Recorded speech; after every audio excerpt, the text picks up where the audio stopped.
예수님을 안 믿는 분들이 부담을 느끼는 말들이 몇 가지 있는데 그 중에 하나가 예수만 믿으면 구원받는다 하는 말씀입니다. 집사님 이거 불 좀 꺼주시겠습니까? 네, 예수만 믿으면 구원받는다. 만약에 하나님이 계시다면 그분은 선하고 의로워야 되기 때문에 그분이 계신 천국에 가려면 인간도 선하고 의로워야 될 것 같은데 그런 얘기는 하지 않고 그냥 예수만 믿으면 구원받는다 이렇게 말하니까 마음에 부담이 되고 거부감을 느끼는 겁니다. 예수 안 믿는 자기보다 훨씬 더 자기가 볼 때 인격적으로 떨어지는 사람이 나는 예수 믿기 때문에 천국에 간다 이렇게 말하는 걸 들으면 참 뻔뻔스러워 보이는 거죠. 또 하나님이 저렇게 형편없는 사람을 예수 믿었다는 이유로 천국에 보내시고 그 사람보다 인격적으로 훨씬 훌륭한 사람들은 예수 안 믿었다는 이유로 지옥 가는 걸 허락하신다? 그런 하나님은 불공평하다고 느끼는 겁니다. 물론 먼저 믿은 사람들은 그런 불만을 들을 때 그거는 복음을 잘 몰라서 그런 겁니다 하고 웃어 넘길 수 있습니다. 그런데 사실은 이게 말이 안 되는 이야기가 아니고 그분들이 하는 말 중에 맞는 부분이 있습니다. 아니 맞을 뿐만 아니라 제 생각에는 칭찬해 줄 부분이 있습니다. 그게 뭐냐? 하나님에 대해서 올바른 생각을 가지고 있다는 사실입니다. 그 사람들이 하나님은 의롭고 선하다 이렇게 생각합니다. 절대적으로 맞는 생각이죠. 그렇기 때문에 선하고 의로우신 하나님이 계신 천국에 가려면 인간도 선하고 의로워져야 된다. 이런 생각도 절대적으로 맞는 말입니다. 어떤 사람들은 하나님의 은혜와 하나님의 은혜, 구원의 확신 이런 것들을 강조하다 보니까 하나님은 은혜에 대해서 또 선에 대해서 관심 없는 분이라고 생각하기도 합니다. 아닙니다. 이거는 완전히 틀린 생각입니다. 이런 잘못된 생각을 하는 이단 중에 하나가요. 지금 현재 우리나라에 구원파라고 불리는 이단입니다. 구원파. 여러분 아마 들어보셨을 겁니다. 이 사람들에게 제일 중요한 게 뭐냐면 구원의 확신입니다. 구원파에게 제일 중요한 건 구원의 확신. 구원의 확신이 절대적입니다. 그래서 내가 몇 년, 몇 월, 며칠, 몇 시에 구원받았다는 분명한 확신이 없으면 구원 못 받은 겁니다. 이렇게 얘기합니다. 구원파 사람들이 구원의 확신을 강조하기 위해서 하는 질문이 있습니다. 이거예요. 당신이 예수님 영접하고 구원받았는데 구원받고 나서 살인을 저지르면 천국에 갑니까? 못 갑니까? 이렇게 질문합니다. 거기에 대한 대답이 뭔지를 따지기 전에 이 질문 자체가 잘못된 겁니다. 이 사람들이 기대하는 대답은 우리가 구원받았으면 살인하더라도 천국에 간다 이거죠. 이런 대답을 통해서 구원받고 사람을 죽여도 천국에 갈 수 있다면 구원받은 다음에 우리의 삶은 이 땅에서 아무렇게나 살아도 상관없는 거구나 이런 인상을 심어주는 겁니다.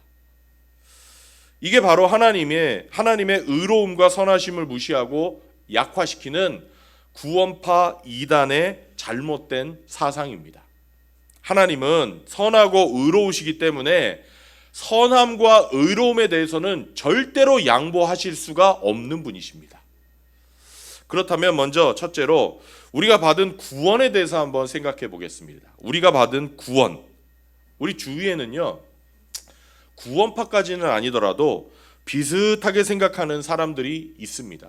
가만히 보면 그 삶에 구원받았다는 증표도 없고 삶에 많은 변화도 눈에 띄지 않는데 나는 구원받았다는 묘한 확신을 가지고 살아가는 사람들이 있습니다. 예수 믿는 사람답게 삽시다 이렇게 권면하면 목사에게 이렇게 얘기합니다. 목사님 그런 얘기 하지 마세요. 저는 그렇게 살지는 못하더라도 구원의 확신은 있습니다. 도대체 어디에 근거한 구원의 확신인지 잘 모르겠습니다. 구원의 확신만 있으면 아무렇게나 살아도 상관없다. 하나님은 의로운 삶, 이 땅에서의 선한 삶에는 관심이 없다. 이런 생각을 기본적으로 아마 가지고 있는 것 같아요. 여러분, 우리가 구원받은 근거를 분명히 알아야 됩니다. 하나님은 의롭고 선하신 분입니다. 여러분 믿으시죠? 그래서 천국은 누가 가냐? 절대적으로 의롭고 선한 사람들이 가는 곳입니다. 그런데 여러분이 아시다시피 저와 여러분은 의롭지도 못하고 선하지도 못합니다. 온 인류 역사에서 유일하게 의롭고 선한 분이 한 분 계신데 그분이 바로 예수 그리스도시죠. 예수 그리스도가 이 세상에 오셔서 완전한 삶을 사셨습니다. 바로 그 예수님 때문에 우리가 의롭게 살지 못하고 선하게 살지 못한 대가를 예수님이 십자가에서 치러 주셨기 때문에 그분을 주님으로 영접하기만 하면 하나님이 우리를 보실 때 의로운 사람, 선한 사람으로 봐주시는 겁니다. 예수님이 이 땅에서 의로운 삶을 사셨기 때문에 우리도 예수님을 주님으로 영접하기만 하면 하나님이 우리를 의로운 삶을 사는 사람으로 봐주시는 겁니다. 천국은 지금도 여전히 아무나 가는 곳이 아니라 완전히 선한 사람, 완전히 의로운 사람이 가는 곳인데 우리는 예수님 때문에 완전히 선한 사람 취급을 받고 우리 예수님 때문에 완전히 의로운 사람 취급을 받아서 우리가 천국에 가는 것입니다. 이게 바로 우리가 받은 구원입니다. 근데 예수님이 오신 다음에는 하나님 아버지께서 갑자기 의에 대해서 선에 대해서 관심이 전혀 없어지셔서 이제는 그냥 믿기만 하면 된다. 막 살아도 된다. 여러분 이게 말이 된다고 생각하십니까? 아니라는 겁니다. 하나님은 여전히 의에 대해서 선에 대해서 관심이 있으십니다. 왜? 하나님 그분은 의롭고 선하신 분이기 때문입니다. 그렇다면 올바른 복음은 어떤 복음이냐? 하나님의 은혜와 구원의 확신을 강조하면서 또 동시에 그러므로 우리는 이 땅에서 의롭게 살아야 됩니다. 선하게 살아야 됩니다. 이게 바로 올바른 복음이고 우리는 이렇게 살아야 하고 이 복음을 전해야 합니다. 이렇게 우리가 받은 구원과 우리의 실제의 삶을 분리시키는 생각은요, 지금 구원파에만 있는 게 아니라 바울이 에베소서 편지를 쓸 당시에도 똑같이 있었습니다. 5절을 보면 바울이 그래서 이런 말을 하지 않을 수가 없었던 겁니다. 5절 읽겠습니다. 시작. 여러분은 이것을 확실히 알아두십시오. 음행하는 자나 행실이 더러운 자나 탐욕을 부리는 자는 우상 숭배자여서 그리스도와 하나님의 나라를 상속받을 몫이 없습니다. 아멘. 정확한 상황은 모르겠지만 이 말씀을 보면 아마 그 당시에도 성적으로 혹은 일상생활에서 하나님 뜻이 아니라 자기 뜻대로 살면서도 나는 구원받은 사람입니다. 이런 묘한 확신을 갖고 있는 사람들이 있었던 겁니다. 그래서 바울이 여기서 그거를 지적하고 있습니다. 구체적으로 이 사람들이 어떤 사람들이었냐? 역사를 찾아보면 영지주의자들이었다. 이걸 우리가 알 수 있습니다. 영지주의자들. 영지주의자들은요, 이런 생각을 갖고 있었어요. 우리 눈에 보이는 이 물질 세계, 우리 눈에 보이는 이 가시적인 세계와 우리 눈에 보이지 않는 영적인 세계를 극단적으로 구분했습니다. 이분법적으로 완벽하게 구분해요. 그리고 우리가 영적으로 어떤 높은 상태에 도달하면 이 물질 세계를 살아가는 내 육체는 이 땅에서 뭘 하든지 아무 상관이 없다고 주장했습니다. 여러분 이거 듣기에 좀 이상하게 들리실지 모르겠는데요. 우리 조상 중에도 그런 사람이 있었습니다.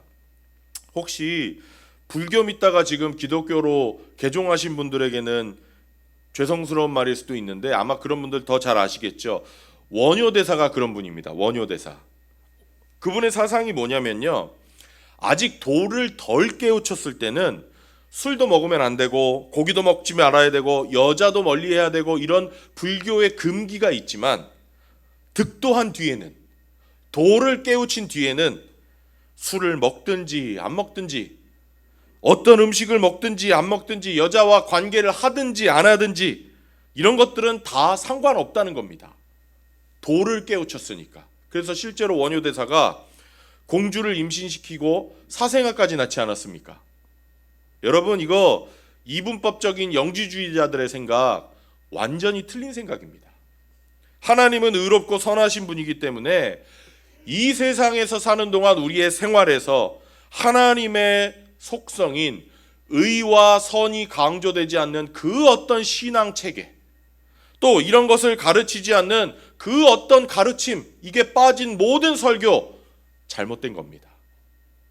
그래서 6절 7절에 보면 이런 사람에 대해서 성경이 경고하고 있습니다. 6절 7절 읽겠습니다. 시작. 여러분은 아무에게도 헛된 말로 속아 넘어가지 마십시오. 이런 일 때문에 하나님의 진노가 순종하지 않는 사람들에게 내리는 것입니다. 그러므로 여러분은 그런 사람들과 짝하지 마십시오. 그렇게 믿는 사람들과는 함께 하지도 말라는 것입니다. 성도님들, 우리 예수님 영접해서 하나님 자녀 되었습니다.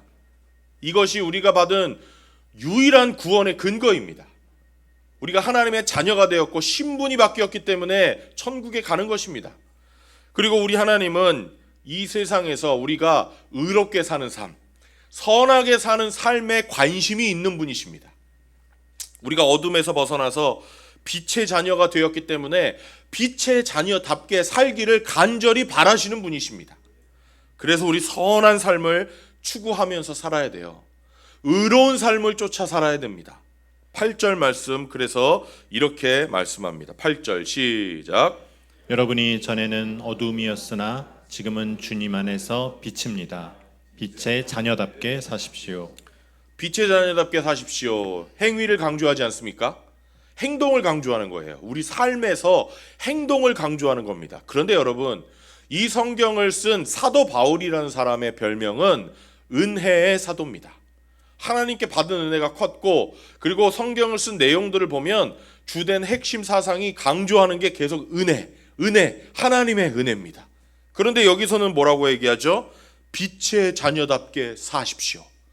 행동을 빛의 자녀답게 하십시오. 강력하게 권하는 이유가 있습니다. 왜냐? 하나님은 의롭고 선하신 분이기 때문에, 하나님이 우리가 이 세상에서 사는 삶에, 의롭고 선한 삶에 관심이 없는 분일 수가 없다는 것입니다. 하나님은 우리가 의로워지고 선해지기를 원하시기 때문입니다. 우리가 정말 하나님의 자녀가 되었다면, 그래서 우리는 우리 삶에서요, 죄악의 요소를 제거해야 됩니다. 하나씩 잘라내야 됩니다. 오늘 본문의 표현대로 하면 어둠의 요소를 제거해야 됩니다. 왜 우리 삶에서 죄악의 요소, 어둠의 요소를 제거해야 되는가? 세 가지 이유가 있습니다. 먼저 첫째는 죄는 진노를 가져오기 때문입니다.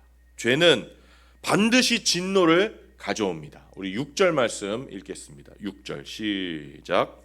여러분은 아무에게도 헛된 말로 속아 넘어가지 마십시오. 이런 일 때문에 하나님의 진노가 순종하지 않는 사람들에게 내리는 것입니다. 아멘. 하나님의 진노라고 하면요, 하나님에게 불순종했을 때 하나님이 화가 나서 나한테 벌을 내리시는 거라고 생각을 합니다. 예, 물론 그것도 틀린 생각 아닙니다. 그럴 수 있죠. 하나님이 회개를 촉구하면서 경고하시고 또 경고하시는데 끝까지 그걸 거부하면 하나님의 진노가 내릴 수 있습니다. 에스겔서 말씀이 전체적인 내용이 다 그거죠. 하나님이 계속 회개하라고 하는데 회개 안 하니까 하나님이 진노하시는 내용입니다. 그런데 예수님을 이미 영접해서 하나님의 자녀가 된 사람들, 저와 여러분 같이 하나님의 자녀가 된 사람들에게는 그런 식의 하나님의 진노는 해당이 안 됩니다. 하나님의 자녀가 된 사람들에게 대해서는 하나님은요, 사랑하시지 진노하시지 않습니다. 여러분 이거 잘 기억하셔야 됩니다. 하나님이 사랑하시지 진노하시는 게 아닙니다. 5장 9절, 로마서 5장 9절 한번 읽겠습니다. 시작. 그러므로 지금 우리가 그리스도의 피로 의롭게 되었으니 그리스도로 말미암아 하나님의 진노에서 구원을 얻으리라는 것은 더욱 확실합니다. 아멘. 여러분 이거 꼭 믿으셔야 됩니다. 우리가 의롭게 되었습니다. 하나님의 진노에서는 이미 건져졌습니다. 믿으십니까? 우리가 하나님의 자녀가 되잖아요. 그러면 절대로 하나님이 자녀인 우리에게 진노하시는 법은 없습니다. 물론 우리가 잘못할 때는요, 우리를 다시 데려오시기 위해서 징계하실 때가 있습니다. 그런데요, 그 징계는 사랑의 표현이지 우리를 향한 분노나 진노의 표현이 아니라는 것을 기억하셔야 됩니다.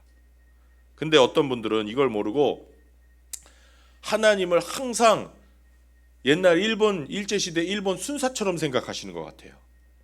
항상 어깨 너머로 이렇게 나를 지켜보다가 내가 조금만 잘못하면 갑자기 짠하고 나타나서 꿀밤을 팍 때리고, 어떻게 하다가 내가 운전하다가 실수로 접촉사고 딱 나면 목사님 저 하나님께 맞았어요. 그러면서 무슨 죄 지었나 생각합니다. 하나님이 때리시려면 가볍게 접촉사고로 때리시겠습니까?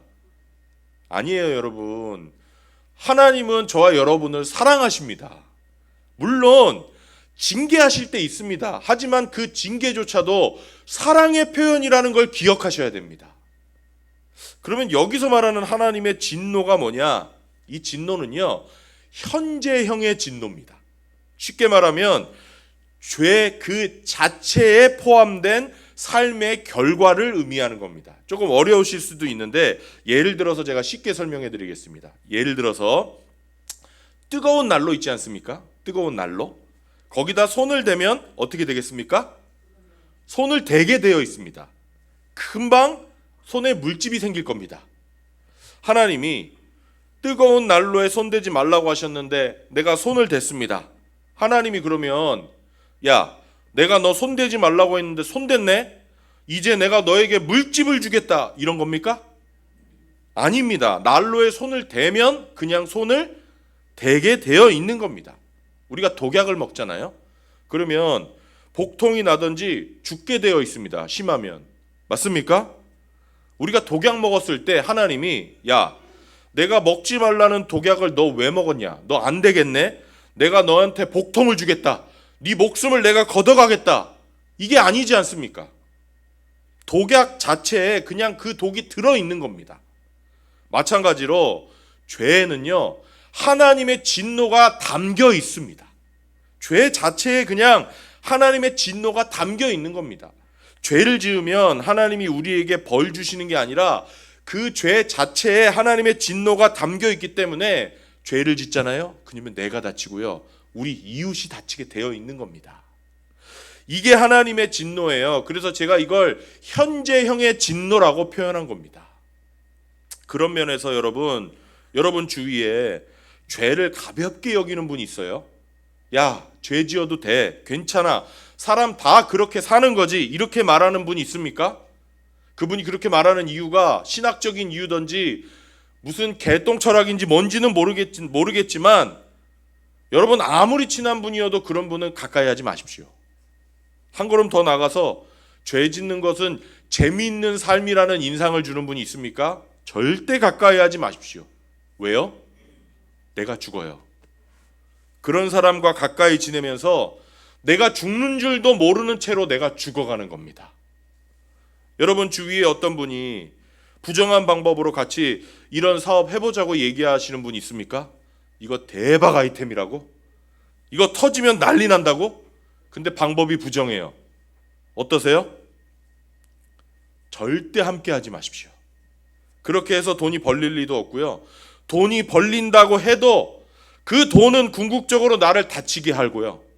그리고 우리 가족을 다치게 하고 결국에 우리를 죽이게 될 겁니다. 왜? 죄 그 자체에 하나님의 진노가 포함되어 있기 때문입니다.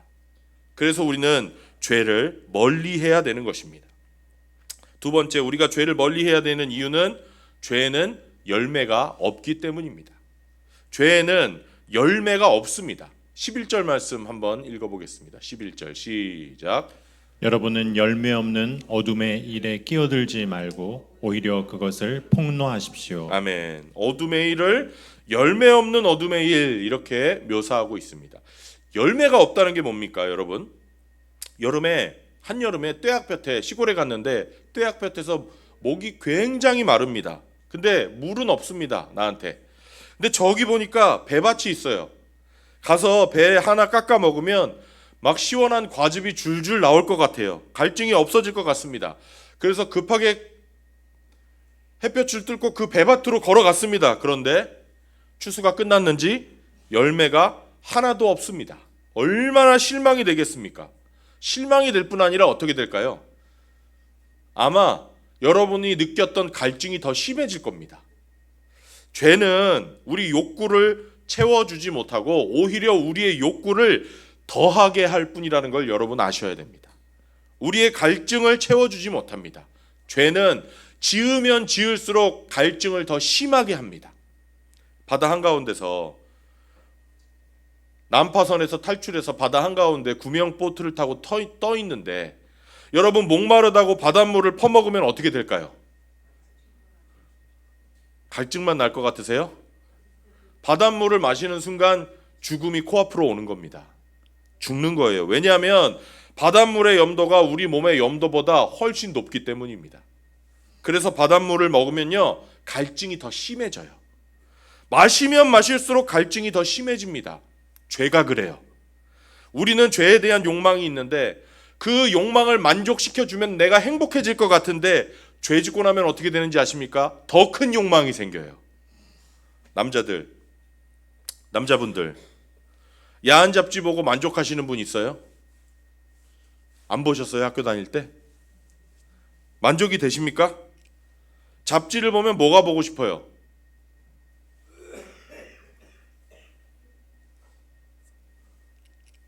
영화 보고 싶으시잖아요. 영화 보면 만족해요? 만족 못하고 실제로 그런 행위를 할 수 있는 곳에 가서 죄 짓는 사람들 있잖아요. 죄는 만족이 없어요. 점점 욕망이 커질 뿐입니다. 한 달에 한 번 죄 지으면 일주일에 한 번 죄 짓고 싶고, 일주일에 한 번 죄 지으면 매일매일 죄 짓고 싶고, 일단 시작하면 욕망이 끝이 나지 않는 게 바로 죄입니다. 돈이 대표적입니다. 돈. 여러분, 돈의 노예가 된 사람들, 나 이만큼 벌었으면 됐다 만족하는 거 보셨습니까? 벌면 모자라요. 벌어도 모자랍니다. 또 법니다. 그럼 어떻게 될까요? 또 모자라요. 죄는 항상 우리의 욕망을 키울 뿐이지 우리 삶에 만족을 주는 경우는 절대로 없습니다. 그래서 우리 죄를 멀리해야 됩니다.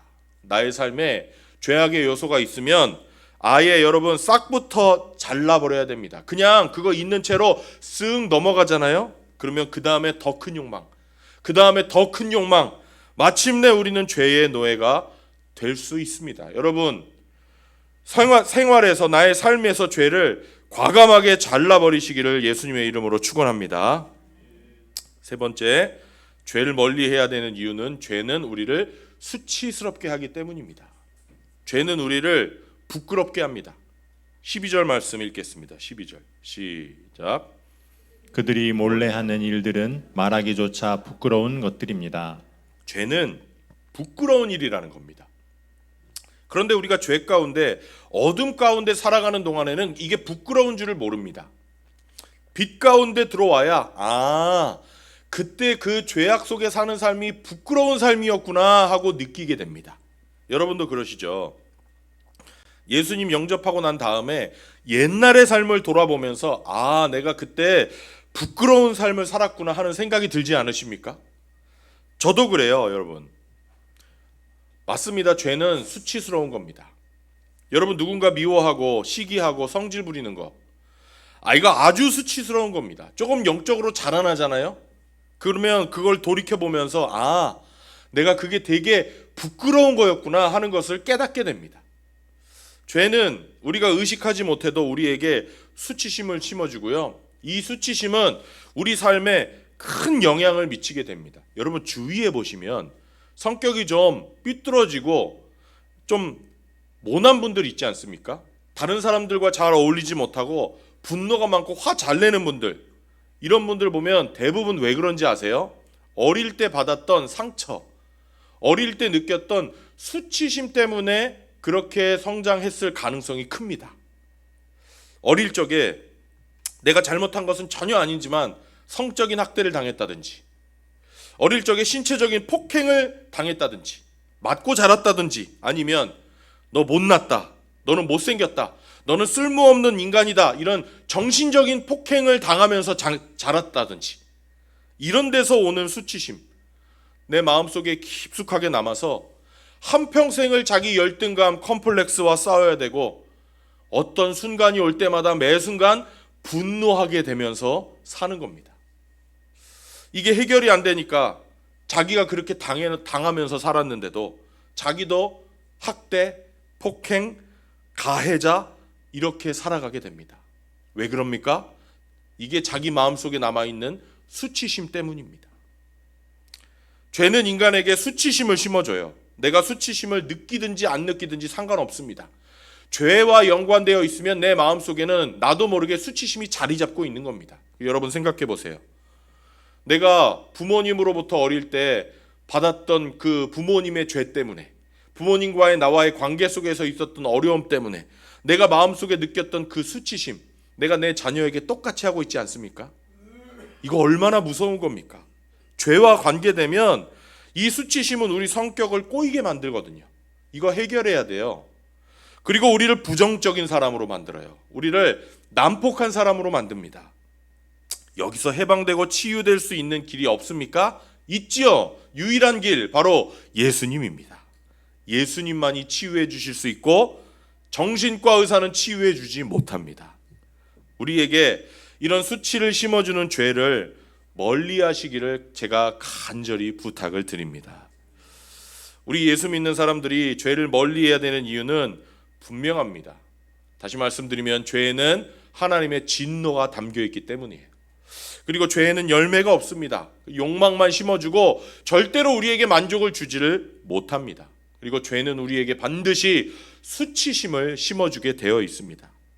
그래서 하나님의 자녀가 된 사람들 죄를 멀리하고 빛의 자녀로 살아야 된다.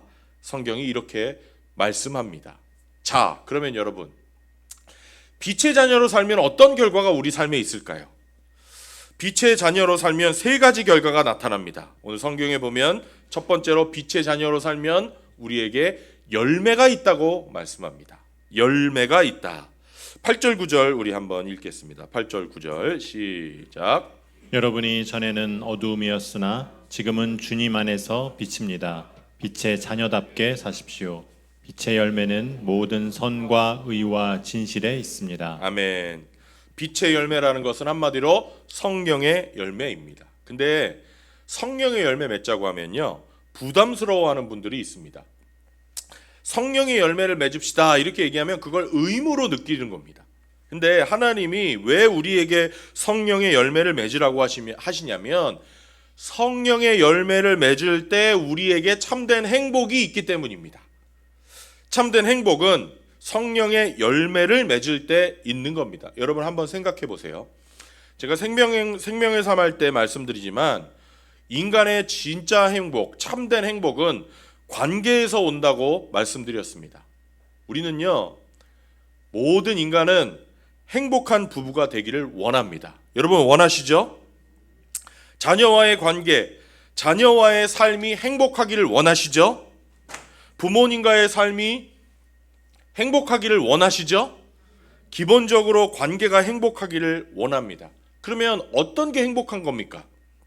이런 거 아니겠어요? 항상 그 관계 속에 사랑이 있고 기쁜 일이 있을 때 함께 기뻐할 수 있고 마음을 잔잔하게 해주는 평화가 있고 혹시 잘못하고 실수해도 참아주고 격려해주고 서로 배려하고 친절하고 늘 선하게 대해주고 사랑의 관계 속에서 약속한 것은 절대로 깨지 않고 한번 약속했다면 반드시 지켜주고 아무리 화가 나도 언성을 높이는 일 없이 좋은 말로 서로 하고 어떤 일에 너무 빠져서 가정을 등한시하는 일이 없고 여러분 이런 것들이 행복한 삶 아닙니까? 근데 이게 바로 성경이 말하는 성령 충만한 삶이라는 거 여러분 아십니까? 갈라디아서 5장 성령의 열매를 한번 보실래요? 22절 23절 읽겠습니다. 시작. 그러나 성령의 열매는 사랑과 기쁨과 화평과 인내와 친절과 선함과 신실과 온유와 절제입니다. 이런 것들을 막을 법이 없습니다. 아멘. 여러분 이게 바로 인간이 꿈꾸는 참된 행복, 관계에서 오는 진짜 행복을 요약해서 기록해 놓은 거잖아요. 근데 우리는 행복한 가정을 꾸리길 원하면서 정확히 그게 뭔지도 모릅니다. 많은 경우에 과거의 수치 때문에 삐뚤어진 삶을 사는 분들을 보면 오히려 성경이 성령의 열매를 맺읍시다 라고 말하는 걸 목사님 답답합니다 라고 말하면서 오히려 자기 파괴적인 삶을 꿈꿉니다. 어리석죠. 성경대로 살면 행복하다고 성경이 약속하는데 나는 성경대로 사는 게 답답합니다. 아닙니다, 여러분. 인간의 진짜 행복한 삶은 성령 충만한 삶, 성령의 열매를 맺는 삶입니다. 빛의 자녀답게 살 때 비로소 참된 행복을 맛볼 수가 있는 것입니다. 왜? 그 삶에 성령의 열매가 있기 때문입니다. 많은 성령의 열매 맺어서 행복하게 살아가시는 성도님들 되시기를 바랍니다. 우리 행복해야 됩니다. 그리고 우리 행복할 수 있습니다. 성령 안에 있으면, 성령의 열매를 맺으면 반드시 행복해질 수 있습니다. 그리고 하나님은 우리를요, 행복하라고 부르신 겁니다. 그걸 아셔야 됩니다. 우리가 빛의 자녀로 살면 어떤 결과가 있습니까? 두 번째로 빛은 어두움을 폭로한다고 했습니다. 빛의 자녀로 살면 어둠을 폭로합니다. 13절 말씀 읽겠습니다. 시작. 빛이 폭로하면 모든 것이 드러나게 됩니다. 맞습니다. 우리가 빛의 삶을 살잖아요. 그러면 우리 주위에 있는 어둠을 드러내게 되어 있습니다. 그게 빛의 특징이죠.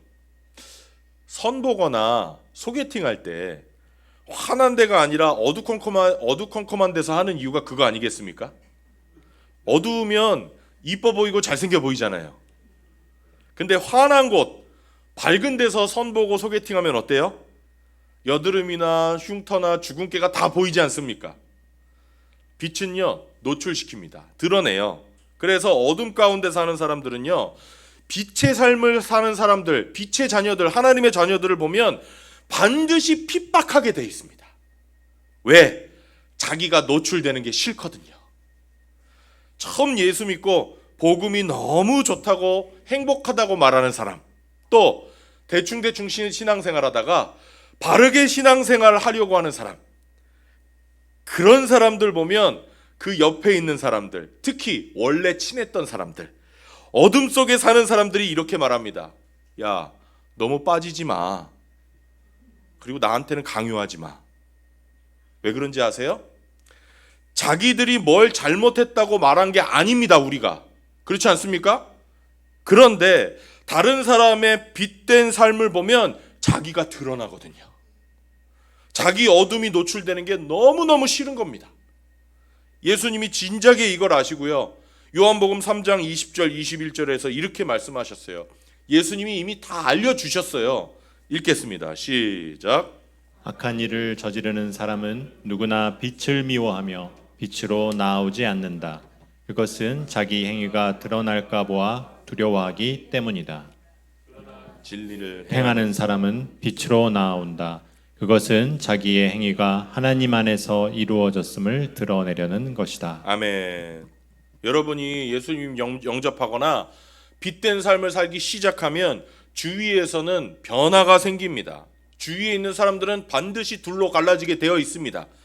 반은 여러분의 변한 모습이 좋아서 칭찬하고 놀라는 사람입니다. 나머지 반은 여러분이 예수 믿게 된 거, 여러분이 신앙생활 제대로 하게 된 것을 아주 못마땅합니다. 그래서 거부하든지 핍박합니다. 반드시 여러분 주위에는 이 둘로 갈라지게 되어 있습니다. 그런 면에서 내가 예수 믿고 몇 년 지났는데도 내 주위 사람들이 둘로 갈라지기는커녕 아무런 일도 일어나지 않는다? 오히려 그거는 좀 문제가 있는 겁니다. 빛으로 안 살고 계신 거예요. 우리가 빛으로 살면 반드시 어둠은 우리를 거부하게 되어 있습니다. 생각해 보세요. 술자리 가서 저 술 안 먹습니다. 이렇게 얘기하면 누가 안 먹는다는 거예요? 지금 술자리 가서 술 안 먹습니다 얘기하면 누가 안 먹는다는 거예요? 내가 안 먹는다는 거지 당신들 먹지 말라는 게 아니지 않습니까? 술 먹으면 안 된다고 얘기하는 것도 아니잖아요. 도대체 왜 그렇게 기분 나빠할까요? 생각해 보신 적 있어요? 이해가 되세요? 논리적으로? 이성적으로 이해가 되십니까? 왜 그렇게 기분이 나빠할까요? 내가 안 먹는다는 것 뿐인데. 참 이상하지 않습니까? 왜 그 사람들은 그렇게 억지로 내가 안 먹는다는 나를 술을 먹이려고 할까요? 다른 사람에 대해서 모여서 뒷담화하는 거 좋아하는데 이제 그런 자리에서 예수님 믿고 나서 남의 말 안 하고 가만히 있으면 당신들은 왜 이렇게 남의 소리 합니까? 그런 소리 하면 안 됩니다. 이런 얘기하는 것도 아닌데 가만히 있었던 것뿐인데 괜히 지만 잘난 척한다고 수군대는 거 왜 그런 겁니까 도대체? 왜 그래요? 빛이 있으면 거북하거든요. 자기의 어둠이 노출되기 때문에 불편합니다. 그러니까 여러분이 그리스도인의 삶, 빛의 삶을 살아서 핍박당하고 거부당한다? 내가 지금 빛으로 살고 있구나 깨달으시고 용기 내시고 자부심을 느끼시기를 바랍니다. 세 번째, 우리가 빛의 삶을 살면 생기는 결과가 뭐냐? 어둠을 빛으로 결국에는 바꾸는 일이 일어납니다. 어둠을 우리가 계속해서 빛으로 살면 어둠을 빛으로 바꾸게 됩니다. 13, 14절 읽겠습니다. 시작. 빛이 폭로하면 모든 것이 드러나게 됩니다. 드러나는 것은 다 빛입니다. 아멘. 사람들이 우리를 핍박하는데, 우리를 거부하는데, 그럼에도 불구하고 우리가 계속해서 그걸 이기고 빛으로 살면, 빛의 역할을 하면 어둠이 결국에는 빛으로 바뀝니다. 우리는 이런 예를 실제 삶에서 많이 봅니다. 어떤 자매님이 불신 가정으로 시집을 갔습니다. 물론 자기도 예수님 안 믿었습니다. 그런데 결혼하고 나서 예수님 믿게 됐습니다. 예수 믿고 나니까 처음에는 남편이 나를 구박합니다. 시부모님이 나를 구박합니다. 친척들이 나를 따돌립니다. 그런데 20년, 30년이 지나고 나니까 남편도 예수 믿고 있고 시부모님도 예수 믿고 계시고 친척들도 예수 믿는 사람들이 몇 명 생긴 걸 발견하게 됩니다. 왜? 빛은 반드시 어둠을 이기게 되어 있기 때문입니다. 빛은 승리하게 되어 있습니다.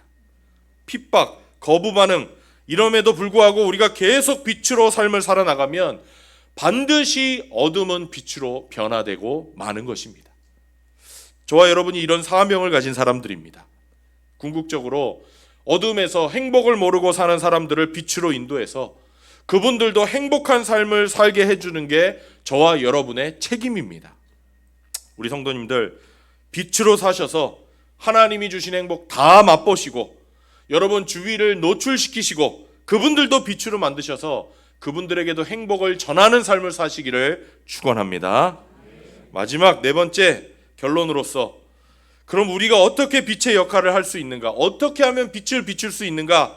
저는 그 해답이 14절에 있다고 생각합니다. 14절 읽겠습니다. 시작. 드러나는 것은 다 빛입니다. 그러므로 잠자는 사람아 일어나라. 죽은 사람 가운데서 일어서라.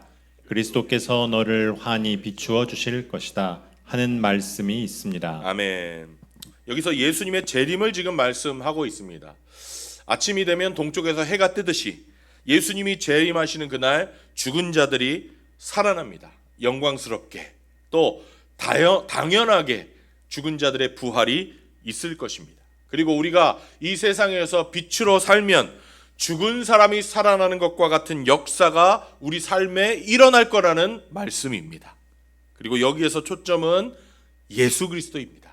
예수 그리스도. 빛이 어디에서 오는가? 예수 그리스도에게서 온다. 우리가 내 의지력과 결단, 노력, 내 힘으로 빛의 삶을 살려고 하면 안 됩니다. 나한테서는 나올 빛이 없기 때문입니다. 우리에게는 반딧불만한 빛도 없습니다. 여러분 보름달 한번 보십시오. 정말 보름달이 뜨면 대낮처럼 환하지 않습니까? 하지만 그 보름달도요 달에서 나오는 빛이 아닙니다. 보름달조차도 햇빛을 반사해서 지구에 비춰줄 뿐입니다. 우리도 마찬가지입니다. 빛의 역할을 하지만 우리는 햇빛이 아니라 달빛입니다. 즉 우리 자신에게서 빛이 나오는 게 아니라 예수 그리스도의 빛을 우리를 통해서 반사할 뿐입니다. 그래야 우리가 빛의 삶을 살 수 있습니다. 왜냐? 예수님만이 참된 빛이시기 때문입니다. 그래서 요한복음 8장에서 예수님이 나는 세상의 빛이다 이렇게 말씀하신 겁니다. 그럼 어떻게 예수님의 빛이 나를 통해서 나타날 수 있는가? 예수님과 사랑의 관계 속에 있기만 하면 됩니다. 사랑하면 닮잖아요. 그러니까 예수님과 사랑의 관계 속에 있기만 하면 돼요. 사람도 자기 사랑하는 사람을 닮기 때문입니다. 우리가 어떻게 사랑의 관계 속에 있을 수 있는가? 하나님의 자녀가 된 사람들은 이미 사랑의 관계 속에 있는 겁니다. 그걸 잘 유지만 하면 되는 겁니다. 어떻게 유지할 수 있는가? 첫 번째, 회개입니다. 두 가지만 하시면 되는데, 첫 번째 회개입니다. 저를 따라서 해보십시오. 회개. 조금이라도 찝찝한 거 있으면 즉시 회개하십시오. 주님 앞에 자백하면, 고백하면, 잘못을 인정하면 용서해 주신다고 약속하셨습니다. 기꺼이 고백하십시오. 두 번째, 깊은 사랑의 관계 속에 있으려면 두 번째, 순종해야 됩니다. 다시 저를 따라서 해보십시오. 순종. 대단한 거 순종하는 거 아닙니다. 하나님은 내 영적인 수준에 맞는 순종을 요구하시기 때문에 우리가 예수 믿고 나서 곧바로 다음날 예수님처럼 살 수 있는 거 아니지 않습니까? 예수님은 지금 내 삶에서 할 수 있는 작은 거 하나 그거 순종하기를 원하십니다. 그게 어떤 거냐? 여러분이 성경 읽다가 가슴에 와닿는 거 그거 하나. 설교 듣다가 이거는 나한테 하시는 말씀인가 보다 하나님이 오늘. 그거 하나. 그게 하나님이 오늘 나한테 순종해 보라고 하시는 말씀입니다. 기도할 때마다 자꾸 마음에 걸리는 거. 그거 하나 순종하는 겁니다. 우리가 회개하고 순종하고 회개하고 순종하고 그래서 주님과 막힌 거 없이 사랑의 관계 속에서 살아가면 나도 모르게 빛을 반사하는 빛된 삶을 이 세상에서 살 수 있게 될 줄로 믿습니다. 그래서 신앙생활 하다 보면 이런 얘기 하시는 분들이 있거든요. 목사님, 저는 옛날하고 똑같은 것 같은데 주변에서 변했다고 해요. 그래서 좀 부담됩니다. 부담될 거 없습니다. 나도 모르게 빛의 역할을 하고 계신 겁니다. 빛이라는 게 나한테서 나오는 거면 부담을 느끼셔도 되는데요. 나한테서 나오는 게 아니기 때문에 부담 느끼실 필요가 없는 겁니다. 예수 믿는 사람은 빛을 반사하면서 살아갈 때 행복을 느낄 수 있습니다. 그리고 그런 삶을 살아갈 때 우리 주변의 사람들도 반드시 어둠에서 빛으로 돌아오게 될 줄로 믿습니다. 여러분, 우리 예수 믿는 사람 행복해야 됩니다. 우리만 행복한 게 아니라 우리 주위에 있는 사람들도 행복하게 할 책임이 저와 여러분에게 있습니다. 이런 책임을 잘 감당하기 위해서 우리 회개하고 순종하는 삶 살아가기를 원합니다.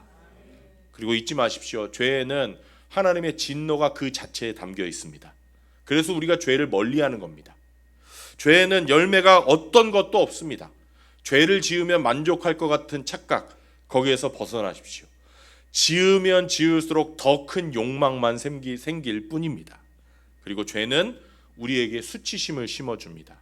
놀랍게도, 무섭게도, 그리고 이 죄의 수치심은요, 나의 자녀에게, 그 자녀의 자녀에게 계속해서 넘어갑니다. 내가 그래서 끝내야 됩니다. 여러분, 작은 요소라도 그래서 깨끗하게 잘라버리시고요. 하나님과의 깊은 사랑의 관계 속에서 하나님이 주시는 행복을 맛보고 주위에 있는 사람들도 행복하게 하시는 그런 복된 삶을 살아가시기를 주님의 이름으로 축원합니다. 다 같이 기도하겠습니다.